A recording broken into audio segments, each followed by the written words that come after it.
क्या आपने कभी ऐसा महसूस किया है कि किसी के साथ सिर्फ मौजूद रहना ही आपको असहज कर देता है, भले ही वह कोई अपमानजनक शब्द न बोले? ऐसा लगता है जैसे आपके अंदर का कोई हिस्सा बिना किसी स्पष्ट कारण के बुझ जाता है। आप सहानुभूति और दया दिखाने की कोशिश करते हैं, लेकिन भीतर ही भीतर महसूस करते हैं कि कुछ सही नहीं है। यह भावना अतिरंजित नहीं है। आपका आंतरिक शांति अत्यंत मूल्यवान है और इसे सुरक्षित रखना सीखना अपने प्रति सच्चा प्रेम है। जीवन में कई हानिकारक संबंध निकटता के रूप में छिपे होते हैं। हालांकि बौद्ध धर्म की एक शिक्षा बताती है कि भले ही हम दूसरों के व्यवहार को नियंत्रित नहीं कर सकते, हमें हमेशा अपनी प्रतिक्रिया चुनने की स्वतंत्रता होती है। यह अंधकार के बीच अपनी रोशनी जलाए रखने के बारे में है, न कि भागने या क्रोध से प्रतिक्रिया करने के बारे में, बल्कि अपनी ऊर्जा को बदलने के बारे में है।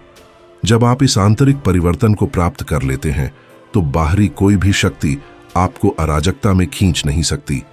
अगर आप उस बिंदु पर पहुंच चुके हैं जहां आप वह बोझ नहीं उठाना चाहते जो आपका नहीं है, तो यह संदेश आपके लिए है। यह सिर्फ सलाह नहीं है, यह एक आध्यात्मिक अभ्यास है जो आपको वह शांति वापस पाने में मदद कर सकता है जिसे आप खो चुके समझते थे।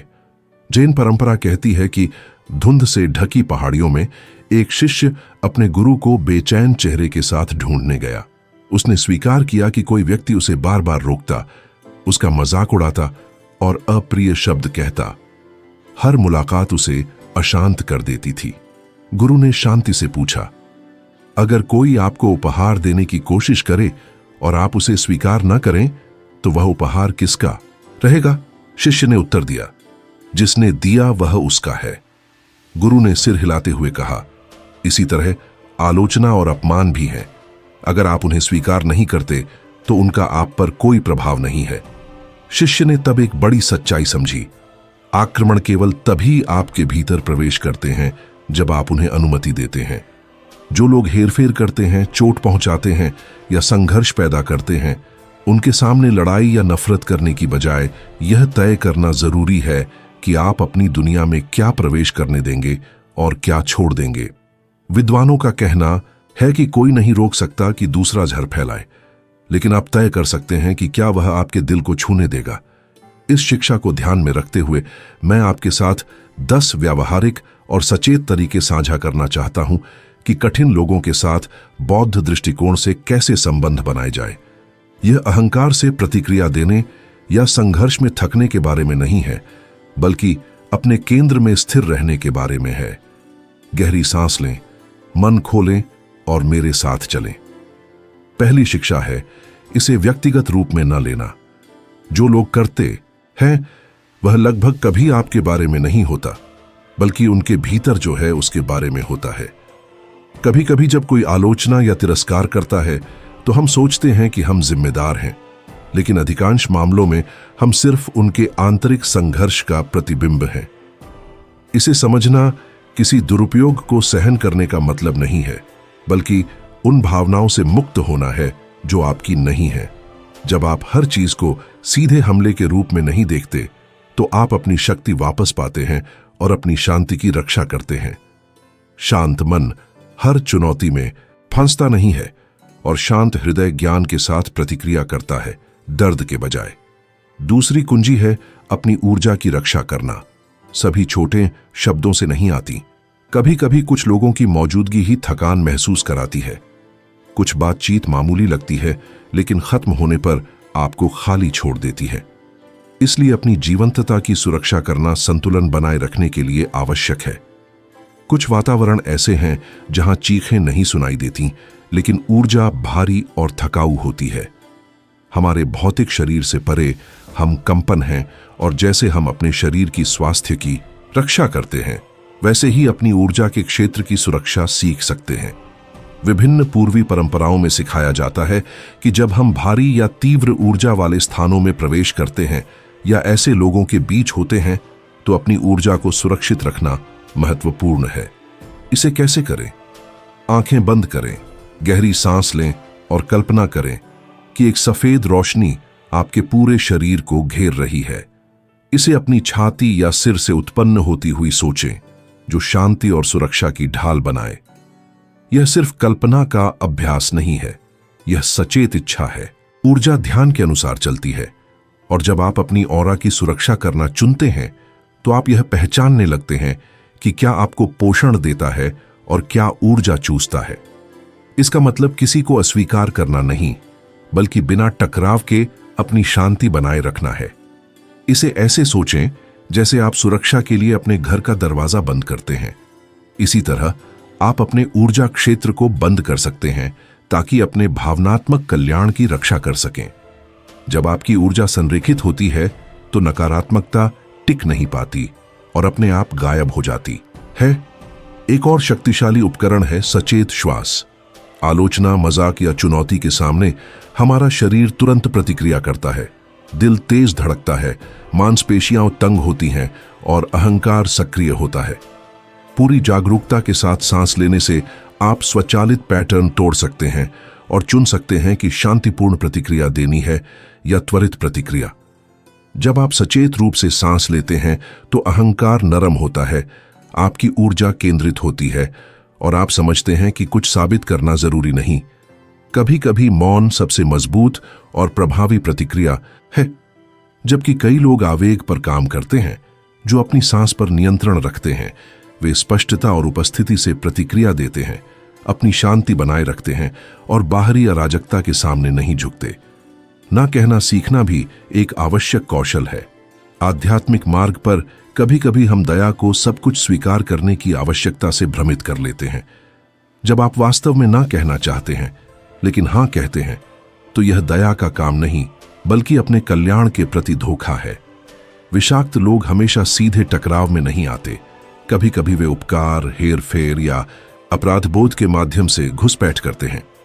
इन पैटर्न को पहचानना और बिना अपराधबोध के ठोस सीमाएं स्थापित करना अपनी ऊर्जा और भावनात्मक संतुलन की रक्षा के लिए आवश्यक है। अगर आप सीमाएं नहीं बनाते तो अंततः आप अपनी ऊर्जा उन लोगों को दे देंगे जो इसे महत्व नहीं देते। बौद्ध दृष्टिकोण से अहिंसा का सिद्धांत स्वयं पर भी लागू होता है। यह सिर्फ दूसरों को नुकसान न पहुंचाने के बारे में नहीं है, बल्कि खुद को अनावश्यक भावनात्मक बोझ, अनावश्यक समझौते और जबरन चुप्पी से बचाने के बारे में है। स्पष्टता, दृढ़ता और प्रेम के साथ न कहना आत्मसम्मान का कार्य है। साथ ही यह दूसरों को बताता है कि उनका स्थान कहां समाप्त होता है और आपका कहां शुरू होता है। जब आप डर के कारण हां कहते हैं तो आप उस जीवन को जीते हैं जिसकी उम्मीद दूसरों को है। लेकिन जब आप अपने केंद्र से न कहना सीखते हैं तो आप अपनी शांति के संरक्षक बन जाते हैं। यही सच्चा ज्ञान है। करुणा के साथ शक्ति भी होनी चाहिए। करुणामय होना यह नहीं मतलब कि आप झुक जाएं या ऐसी परिस्थितियों में रहें जो आपको नुकसान पहुंचाती हैं। बौद्ध धर्म में वास्तविक करुणा संतुलन से उत्पन्न होती है। दूसरों के दुख को समझना, लेकिन इसे अपने ऊपर हावी न होने देना। आप समझ सकते हैं कि कोई व्यक्ति अपने घाव या खालीपन से कार्य कर रहा है, लेकिन इसका मतलब यह नहीं कि आप उसकी छाया को अपने भीतर समेटें। दिल खोलना यह नहीं कि आप उस जगह रहें जहां आपका सम्मान नहीं होता। सक्रिय करुणा का मतलब है अपने आप की देखभाल करना। यह कमजोरी का संकेत नहीं बल्कि सम्मान और दृढ़ता का प्रतीक है। जैसा कि दलाई लामा ने सिखाया, करुणामय होना अस्वीकार्य को स्वीकार करना नहीं है, बल्कि यह कहना है, मैं तुम्हें देखता हूं लेकिन मैं तुम्हारे लिए खुद को नष्ट नहीं करता। इसका मतलब है बिना नफरत की सीमाएं निर्धारित करना, बिना प्रतिशोध के पीछे हटना और बिना अपराध बोध के अपनी ऊर्जा की रक्षा करना। प्रेम का अर्थ कभी कभी यह भी हो सकता है कि बस कह देना, क्योंकि यह अपने आप की सुरक्षा और दूसरों को स्वस्थ तरीकों से संबंध बनाने का अवसर देने के बारे में है। वास्तविक करुणा आपको निष्क्रिय नहीं बनाती, बल्कि सचेत बनाती है। और कभी कभी सबसे बड़ा प्रेम कार्य यह है कि आप टूटने से पहले खुद को हटा लें। एक और महत्वपूर्ण शिक्षा यह है कि दूसरों को बदलने की आवश्यकता से मुक्त होना। दुख का एक सबसे सामान्य स्रोत यह इच्छा है कि लोग अलग हों। हम सोचते हैं कि अगर वे समझते, अगर उनका व्यवहार बदलता या वे अधिक जागरूक होते तो सब कुछ आसान हो जाता। दूसरों को बदलने की इच्छा, चाहे यह नेक इरादे से लगती हो, वास्तव में एक प्रकार का लगाव है। जब तक आप शांति महसूस करने के लिए दूसरों के परिवर्तन पर निर्भर हैं, आप उन अपेक्षाओं से बंधे रहते हैं जिन्हें आप नियंत्रित नहीं कर सकते। बौद्ध शिक्षाओं के अनुसार लगाव ही दुख की जड़ है। स्वीकार करना हार मानने के बराबर नहीं है। स्वीकार करना इसका मतलब है कि आप दूसरों को ढालने की भ्रमित कल्पना छोड़ दें और मान लें कि आपका कल्याण ऐसे परिवर्तनों पर निर्भर नहीं होना चाहिए जो आपका हिस्सा नहीं है। आप किसी को प्रेम कर सकते हैं और साथ ही समझ सकते हैं कि उनका मार्ग उनका है। आप उनकी कहानी समझ सकते हैं बिना इसके शिकार बने। जब आप दूसरों को ठीक करने की कोशिश छोड़ देते हैं तो एक शक्तिशाली बदलाव होता है। आप अपनी ऊर्जा, समय और सबसे महत्वपूर्ण अपना केंद्र वापस पाते हैं। आपका उद्देश्य किसी को बदलना नहीं है, बल्कि अपनी शांति विकसित करना है। और जब आप ऐसा करते हैं तो कभी कभी दूसरों में परिवर्तन स्वाभाविक रूप से आता है, क्योंकि आपका उदाहरण किसी भी शब्द से अधिक प्रभावशाली होता है। एक और मूलभूत अभ्यास है बिना फंसने के देखना सीखना। बौद्ध धर्म का एक सबसे शक्तिशाली उपकरण यह क्षमता विकसित करना है कि आप किसी चीज को देखकर प्रतिक्रिया न करें। आप जो हिस्सा हर शब्द, इशारे या दूसरों की भावनाओं से नहीं बहता, वह मजबूत होता है जब आप दूसरों के नाटक में शामिल नहीं होते। जब कोई विषाक्त व्यक्ति आपको उकसाने की कोशिश करता है तो आपका अहंकार बचाव करता है और आपका अंदरूनी घाव फटने लगता है। लेकिन यही आपका अभ्यास शुरू होता है, दर्द से प्रतिक्रिया किए बिना देखना। कल्पना करें कि आप आकाश हैं और संघर्ष केवल गुजरती हुई बादल है। कुछ अंधेरे, कुछ तूफानी, लेकिन कोई भी आपको परिभाषित नहीं करता। मौजूद रहना और दूसरों के खेल में शामिल न होना वास्तविक शक्ति का कार्य है। अपनी सुरक्षा के लिए लड़ाई करने की आवश्यकता नहीं है। मौन कमजोरी नहीं, बल्कि स्पष्टता है। जैसा कि बुद्ध ने सिखाया, शांति से देखना यह तय करने का अवसर देता है कि आप ध्यान कहां लगाएं और क्या छोड़ दें। सचेत पीछे हटना भी एक शक्तिशाली साधन है। कभी कभी अपने प्रति सबसे प्रेमपूर्ण कार्य यह है कि आप दूर हटें, न कि प्रतिशोध से बल्कि सम्मान से। कई लोग ऐसे संबंधों में बने रहने पर जोर देते हैं जहां अब आपसी सहयोग, सुनवाई या देखभाल नहीं है। बौद्ध धर्म हमें सिखाता है कि सचेत अनुपस्थिति हजार शब्दों से अधिक उपचार कर सकती है। सभी संबंधों में अधिक प्रयास की आवश्यकता नहीं होती। कभी कभी उन्हें केवल स्थान चाहिए। दूर हटना असंबंधित होना नहीं है, बल्कि यह कहना है, मेरी शांति गैर समझौता योग्य है। आप किसी को दंडित नहीं कर रहे, आप खुद को चुन रहे हैं, क्योंकि आपको सूखी जमीन में खिलने की जरूरत नहीं। जैसे कमल शांति में खिलता है, आप भी मौन में विकसित हो सकते हैं। जब कुछ आपको थकाता है तो पूछें कि क्या यह समय है जोर देने का या प्रेम से पीछे हटने का। अनुपस्थिति दर्द दे सकती है, लेकिन यह उपचार भी कर सकती है, और अक्सर यही वास्तविक परिवर्तन की शुरुआत है। अंत में अपने आंतरिक अभ्यास को मजबूत करें। एक ऐसी दुनिया में जो लगातार दौड़ने, प्रतिक्रिया देने और स्वयं को न्याय संगत ठहराने की मांग करती है, मौन में लौटना एक क्रांति का कार्य है। यह आंतरिक स्थान, उपस्थिति और जागरूकता के साथ विकसित किया गया आपका शरण स्थल और अडिग शांति का स्रोत बन जाता है। बौद्ध धर्म हमें सिखाता है कि प्रशिक्षित मन सबसे सुरक्षित शरण स्थल है। यह आंतरिक शक्ति दिन प्रतिदिन ध्यान, सचेत श्वास और ऊर्जा की देखभाल के माध्यम से बनती है। जब भी आप अपनी आंखें बंद करके स्वयं से जुड़ते हैं, बाहरी दुनिया का आपके ऊपर प्रभाव कम हो जाता है। शब्द चोट नहीं पहुंचाते, आलोचनाएं अपनी ताकत खो देती हैं और अराजकता आपको खींच नहीं सकती। आपका आंतरिक विश्व अदृश्य लेकिन वास्तविक ढाल बन जाता है।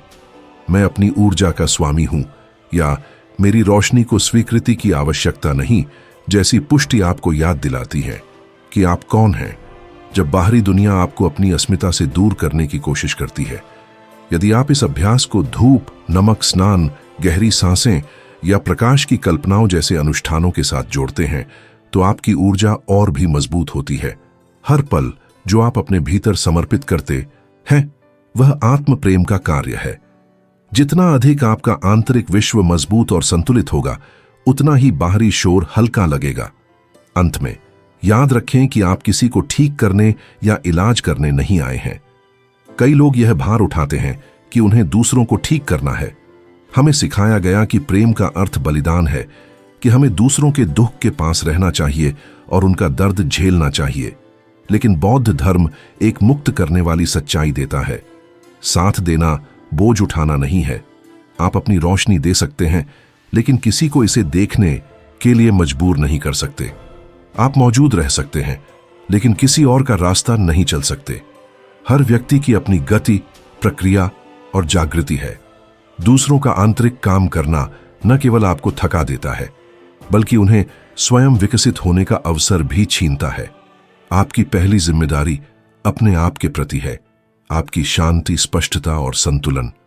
इसी आधार से आप दूसरों को प्रेरित कर सकते हैं बिना खुद खोए। सचेत प्रेम का मतलब है केंद्र खोए बिना साथ देना, और जब आवश्यक हो बिना अपराध बोध या कटुता के पीछे हटना। यही दुनिया में संवाद करते समय खुद की देखभाल करने की असली कला है। कभी कभी सबसे प्रेमपूर्ण कार्य यह है कि आप छोड़ दें। भरोसा करें कि हर आत्मा अपने समय पर मार्ग पाएगी। इससे आप अपनी ऊर्जा, शांति और केंद्र वापस पा सकते हैं। समापन के लिए अपने लिए एक पल दें। आंखें बंद करें, गहरी सांस लें और अपने मन में इन पुष्टियों को दोहराएं। मेरी शांति गैर समझौता योग्य है। मैं अपने आप को उन लोगों के बीच रखता हूं जो मेरी ऊर्जा को पोषण देते हैं। मैं अपराध बोध के बिना ना कहता हूं और बिना स्पष्टीकरण दिए दूर हटता हूं।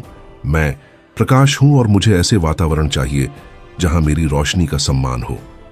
इन शब्दों को केवल वाक्य न समझें, बल्कि बीज माने जो आपके भीतर जड़ें जमाए। जब आप अपनी शांति की पुष्टि करते हैं तो आपकी ऊर्जा खुद ब खुद सुरक्षित हो जाती है, और जब आप खुद को चुनते हैं तो ब्रह्मांड भी आपके साथ तालमेल बनाने लगता है। आज आपने एक महत्वपूर्ण सच्चाई याद की। विषाक्त लोगों से निपटना हिंसा नहीं, बल्कि जागरूकता मांगता है। प्रशिक्षित मन और संतुलित हृदय किसी भी बाहरी तूफान से अधिक शक्तिशाली हैं। अगर यह संदेश आपके साथ गूंजता है तो इसे लाइक करें, सब्सक्राइब करें और किसी ऐसे व्यक्ति के साथ साझा करें जिसे अपनी आंतरिक शक्ति से फिर से जुड़ने की आवश्यकता है। टिप्पणियों में बताएं कि इन 10 कुंजी में से कौन सी आज आपको सबसे ज्यादा अपने जीवन में शामिल करने की आवश्यकता लगती है। और याद रखें, जहां आप शांति से प्रेम नहीं कर सकते, वहां मौन और दूरी भी समझदारी भरी प्रतिक्रिया है। धन्यवाद कि आप यहां हैं। अगले वीडियो में मिलते हैं। मैं आपको प्रकाश भरा आलिंगन भेजता हूं।